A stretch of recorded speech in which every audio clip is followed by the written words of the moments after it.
नमस्कार दोस्तों, आप सभी का स्वागत है आपके अपने चैनल इजी फंडा में। और प्रकाश की कड़ी में हम लोग अभी भी जुड़े हुए हैं और प्रकाश की कड़ी को हम लोग धीरे धीरे एक एक गुण और उनके प्रकाशिक उपकरणों के ऊपर हम लोग चर्चा करते हुए आगे बढ़ रहे हैं। अभी तक हम लोगों ने परावर्तन, अपवर्तन, परावर्तन के सिद्धांत पर कार्य करने वाले दर्पण, है ना, गोलीय दर्पण, सामान्य दर्पण, समतल दर्पण, और आपका अपवर्तन के सिद्धांत पर कार्य करने वाले लेंस के ऊपर पूरी चर्चा की है। अब हमने प्रकाश के एक और गुण पूर्ण आंतरिक परावर्तन को पिछले वीडियो में पूरा कर लिया है। अब उसके सिद्धांत पर यानी कि टोटल इंटरनल रिफ्लेक्शन के सिद्धांत पर कार्य करने वाले जो ऑप्टिकल इंस्ट्रूमेंट है, प्रकाशिक उपकरण जिसको बोलते हैं हम लोग ऑप्टिकल फाइबर। तो ऑप्टिकल फाइबर का जो कॉन्सेप्ट समझने के लिए सबसे पहले तो हमको अपवर्तन के नियम पढ़ने पड़ेंगे।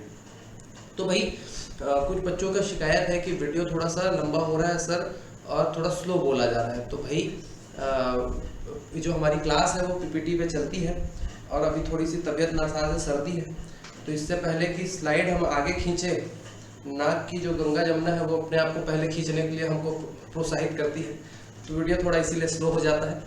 आप एक काम कीजिएगा, उसको 1.5 या 2 की स्पीड में आगे बढ़ाते हुए देखिएगा। तो चलिए शुरू करते हैं प्रकाश के कड़ी में और आगे बढ़ते हैं और हम पढ़ते हैं अपवर्तन के नियम। बहुत ही बारीकी से इन नियमों को समझिए क्योंकि इसमें गणितीय जो कॉन्सेप्ट है वो आए हुए हैं। तो इनको अगर समझ लिए तो हमें एग्जाम में जो 1 नंबर के जो क्वेश्चन पूछे जाते हैं, 1-2 नंबर के क्वेश्चन पूछे जाते हैं, वहां पर एक छोटा सा कॉन्सेप्ट समझेंगे और हमारा पूरा उत्तर बन जाएगा।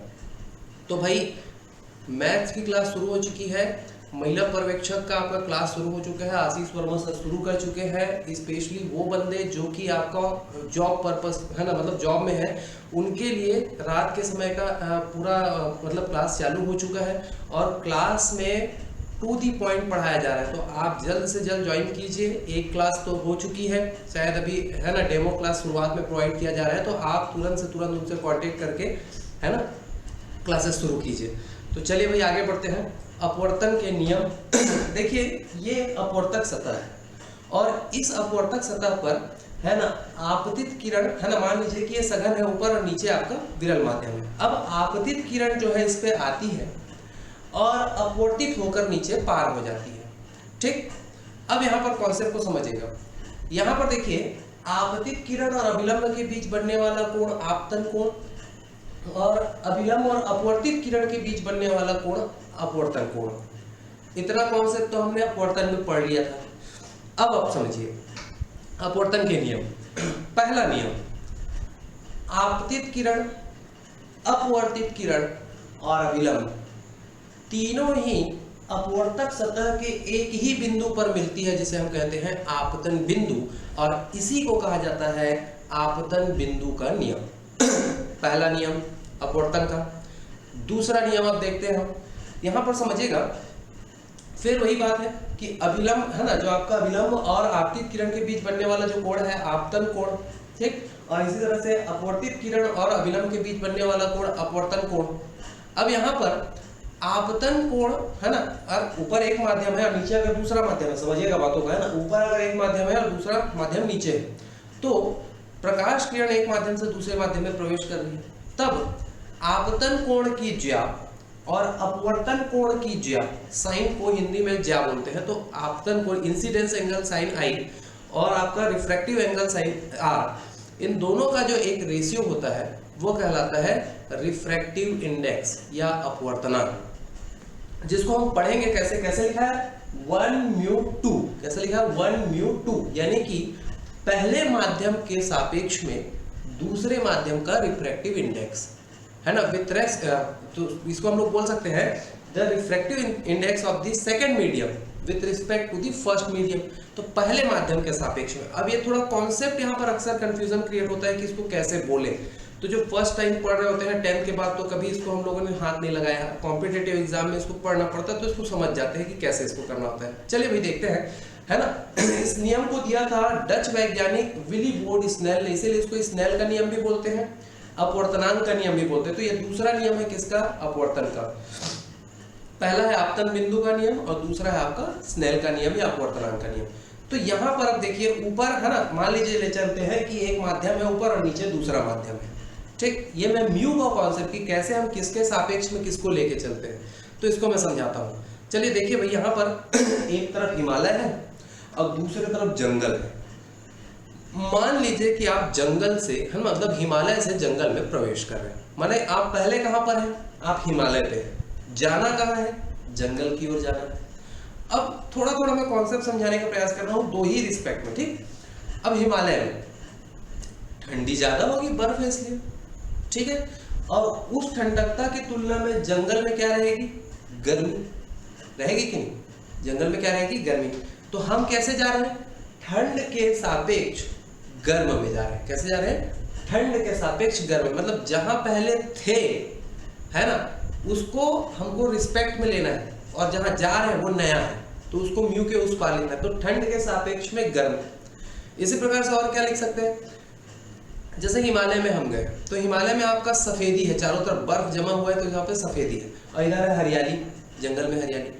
तो पहले हमने पूरा सफेदी देखा है, अब जा कहाँ रहे हैं, हरियाली में, तो क्या बोलेंगे, सफेदी के सापेक्ष में हरियाली, ठीक है ना, सफेदी म्यू हरियाली। इसी प्रकार से और कॉन्सेप्ट समझिए कि हिमालय में जहां पर है वो अपना ऊंचाई पे है, जबकि आपका जो जंगल है वो नीचे है, हिमालय की है ना तराई पे है। तो हम यहाँ पे क्या बोलेंगे, हम ऊंचाई से नीचे गहराई की ओर जा रहे हैं तो बोलेंगे ऊंचाई सापेक्ष गहराई, ठीक। या आप देखो यहाँ पर हम अपवर्तन के नियम के अनुसार ठंड के सापेक्ष गर्मी का अपवर्तनांक, सफेदी के सापेक्ष हरियाली का अपवर्तन। तो ये बोलने का तरीका, हम जहां पर हैं और जहां जा रहे हैं, ठीक। अब इसी को उल्टा कर लीजिए, यदि हम लोग जंगल से पहाड़ में चढ़ रहे हो तो गर्मी के सापेक्ष ठंडी, हरियाली के सापेक्ष सफेदी और गहराई के सापेक्ष ऊंचाई हो जाएगा। अब आपको कॉन्सेप्ट लगभग समझ में आ गया होगा। चलिए पिछले वीडियो मतलब पिछले स्लाइड पे जाते हैं, देखते हैं। अब देखिए मान लीजिए ये ऊपर का माध्यम हवा और नीचे का माध्यम कांच पानी है सपोज, है ना। तो यहाँ पर जब हम लोग साइन आई और साइन आर के बीच में रिस्पेक्ट लिखेंगे तो कैसे लिखेंगे, हवा से पानी में जा रहे हैं तो क्या हो जाएगा, हवा म्यू पानी, यानी कि पानी का अपवर्तनांक हवा के सापेक्ष में, हवा में था जा रहा है पानी में तो पानी का अपवर्तनांक हवा के सापेक्ष में, और उल्टा बोलेंगे तो हवा के सापेक्ष में पानी का अपवर्तनांक। इसको गणितीय रूप में या सिंबॉलिक तरीके से सांकेतिक रूप से कैसे लिखेंगे, हवा का एयर और पानी का वाटर, तो हो जाएगा ए म्यू डब्ल्यू। इसी प्रकार से और एक एग्जांपल ले लेते हैं, जैसे मान लीजिए कि ऊपर का माध्यम पानी है और नीचे आपका कांच है, तो साइन आई और साइन आर का जो रेशियो हो जाता है वो कैसा हो जाएगा, जब प्रकाश किरण पानी से कांच में आ रहा है तो पानी के सापेक्ष कांच का अपवर्तनांक। इसको सांकेतिक रूप से कैसे लिखेंगे, water mu G, W mu G, ठीक है। तो ये आपका अपवर्तन के नियम को कैसे लिखना है, ये आपका म्यू का कॉन्सेप्ट आपने समझा। जब हम लोग ऑप्टिकल फाइबर देखेंगे तो उस पे जो म्यू का कॉन्सेप्ट आपको समझना बहुत जरूरी है, पूर्ण आंतरिक परावर्तन को समझना बहुत जरूरी है, तो वो आपको आजीवन याद रहेगा। फिर चलिए आगे बढ़ते हैं।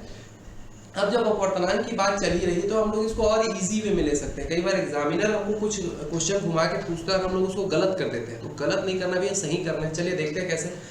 देखिए आपने एक स्लाइड देखा होगा, ये स्लाइड याद होगा, अपवर्तन के नियम जब हम लोग पढ़ रहे थे तो उदाहरण में हमने देखा था कि अपवर्तन के कारण ही पानी में गिरा हुआ सिक्का अपने वास्तविक गहराई से थोड़ा ऊपर दिखाई देता है।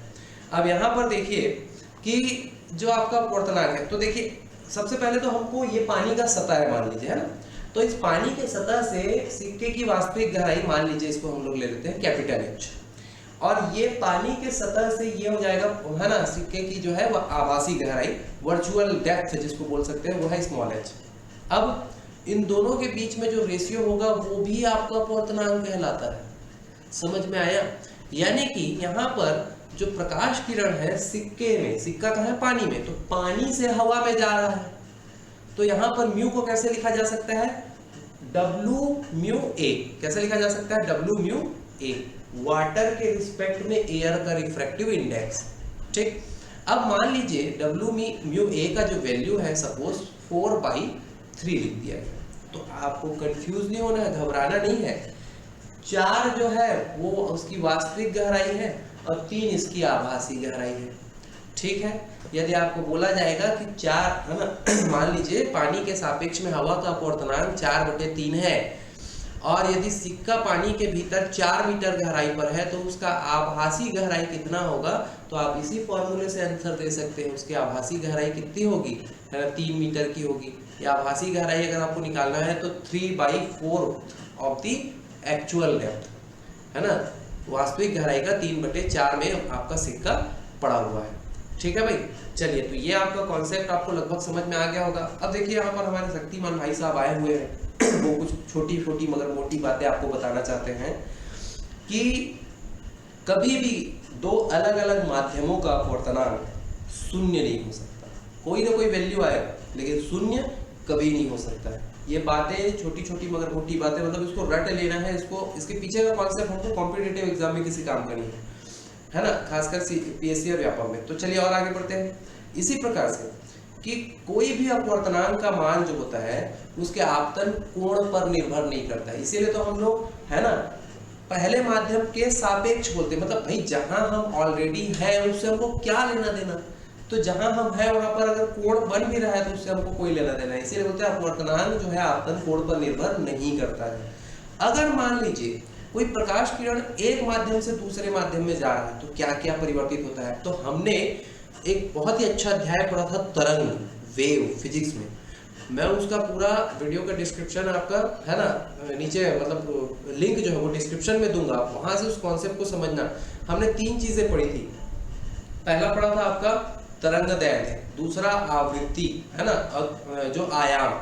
तो आवृत्ति, आयाम, तरंग दैर्घ्य, कलर, ये सभी चीजों को यहाँ पर और एक बार रिवाइज कर लेते हैं। देखिए जब प्रकाश किरण एक माध्यम से दूसरे माध्यम में जाता है तब प्रकाश की आवृत्ति नहीं बदलती है, फ्रीक्वेंसी उसकी कोई भी चेंजेस नहीं आती है, उसके कलर में भी कोई बदलाव नहीं आता है। जिस कलर में आपका है प्रोपेगेट करेगा उसी कलर में ही वहां पे दूसरे जगह पे रिफ्रैक्ट होगा, अपवर्तित होगा। अब 2 चीजों में बदलाव होता है लेकिन 2 चीजों में नहीं होगा। पहला आपका तीव्रता, इंटेंसिटी, वो बिल्कुल भी है ना बदल जाएगी, ठीक।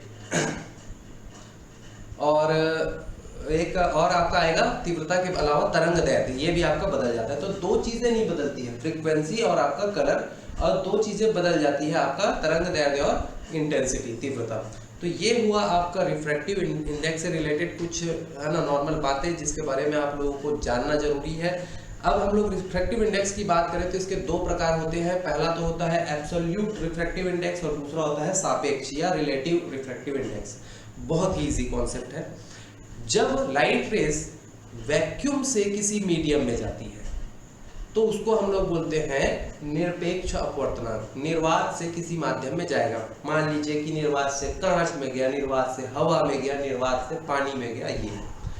और सापेक्ष अपवर्तनांक अभी हमने जितना भी कॉन्सेप्ट पढ़ा है कि एक माध्यम के सापेक्ष दूसरे माध्यम में जाना, यही कहलाता है आपका है ना सापेक्ष अपवर्तनांक। यानी पानी से कांच में है ना, कांच से हवा में, पानी से कांच मतलब हवा में, ये सारे कॉन्सेप्ट जो होते हैं आपके सापेक्ष अपवर्तनांक के। जैसे निरपेक्ष अपवर्तनांक में जैसे हम कांच के निरपेक्ष अपवर्तनांक यानी कि वैक्यूम से अगर कांच में अगर प्रकाश किरण जाती है तो कांच का अपवर्तनांक 1.5 म्यू, जबकि हवा का होता है 1।